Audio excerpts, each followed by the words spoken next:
Comment montrer que la probabilité qu'une variable aléatoire soit comprise entre deux valeurs soit plus grande que quelque chose? Voilà la question qui fait un petit peu peur. Attention, ce n'est pas une question où on demande de calculer une probabilité.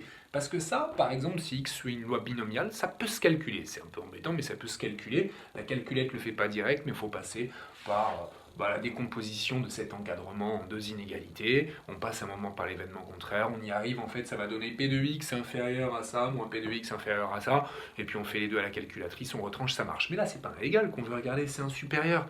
Mais ça, réflexe, Tchebychev, bien sûr, l'un des derniers cours de l'année. Ça, c'est vraiment typique d'une question qu'on peut vous poser sur un exo de variable aléatoire qui finit avec un petit peu de Tchebychev. On rappelle comment on fait. Il ne faut pas tout de suite appliquer Tchebychev parce qu'il va falloir retravailler cet encadrement. Regardez bien comment on fait. Cet encadrement, je vais le réécrire en utilisant des valeurs absolues. Ok. Et pour m'aider, je fais ma petite droite. Voilà, ma petite droite des réels, comme on se montre avec les valeurs absolues. Qu'est-ce que je fais? Je place A, je place B. Imaginez, je sais pas, que c'est 13 et 17. Voilà, je place 13, je place 17, je regarde qui est au milieu. Au milieu, entre 13 et 17, j'ai 15. Tiens, comme par hasard, en plein milieu, j'aurai toujours l'espérance. Bah ouais, je remonte un peu dans l'exo, je vois, tiens, l'espérance, j'ai déjà calculé, elle vaut 15.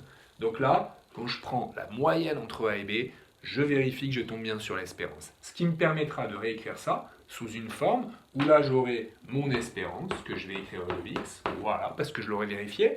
Et puis là, j'ai un écart. Cet écart à l'espérance, en fait, ça doit être donc le même à gauche et à droite. Évidemment, ça va marcher aussi, d'accord? Dans l'exemple, quand j'ai pris 13 et 17, là j'aurai 2, là j'aurai 2, donc là j'aurai 2. Et puis ça commence à ressembler vraiment beaucoup à Tchebychev. Mais je l'utilise pas encore, parce que Tchebychev, eh bien j'ai le droit de l'appliquer quand là j'ai un supérieur. Je m'intéresse à la probabilité que ma variable aléatoire ait un écart par rapport à la moyenne qui est plus grand qu'une certaine valeur, c'est-à-dire la proba est vraiment éloignée de l'espérance. Donc il faut encore que je modifie ça. Je passe par l'événement contraire. L'événement contraire de ce truc-là, c'est ça. C'est-à-dire la même chose, mais en changeant le symbole. Ah, il a changé de sens. Bah oui, je suis passé par l'événement contraire, j'ai un 1 moins. L'événement contraire de ça, c'est ça bien sûr. Donc si je reprends mon exemple, j'ai un espérance de x ici, je l'aurai toujours de toute façon. Et puis là, en fait, c'est mon petit a. C'est le petit a que j'ai trouvé, ici c'était 2, mais c'est mon fameux petit a qui va apparaître dans Tchebychev aussi, puisque ça y est, désormais, je vais enfin pouvoir appliquer Tchebychev. C'est celle-ci que j'ai soulignée en jaune, que je vais pouvoir majorer par la variance divisée par a carré.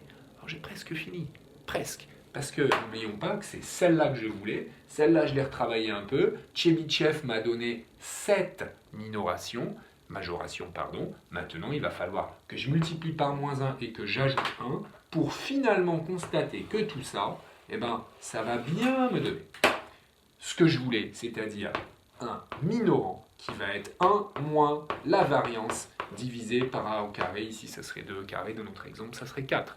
Puis cette variance, elle sort d'où? Pareil, on l'a déjà calculé avant. C'est pour ça qu'on vous a certainement fait travailler sur une variance, peut-être avec des sommes, x1 plus x2, peut-être avec le fait qu'elles sont indépendantes. Bref, vous avez certainement fait plein de choses avant qui vous permettent de conclure. Et dernier point, si jamais il n'y a pas des strictement, mais qu'il y a des inférieurs ou égales, c'est pas super grave, parce qu'en passant par l'événement contraire, on va l'avoir le strictement ici. Et quand on a un strictement, finalement, on va pouvoir se débrouiller pour prolonger l'inégalité et pour à la fin avoir quelque chose qui va être strictement plus grand que ça. Donc pas de souci, si c'est strictement plus grand, ça va être supérieur ou égal, aucun problème. Donc Tchebychev, on y pense direct par réflexe dès qu'on voit un truc comme ça, mais on l'écrit pas trop vite le Tchebychev. D'abord on modifie l'encadrement en passant par la droite des réels, les valeurs absolues, puis l'événement contraire, et enfin on a notre jolie forme de Tchebychev qu'on peut appliquer. Avec de l'autre côté, on s'en rappelle, la variance divisée par a carré. On va chercher tout ça. On y arrive. Super.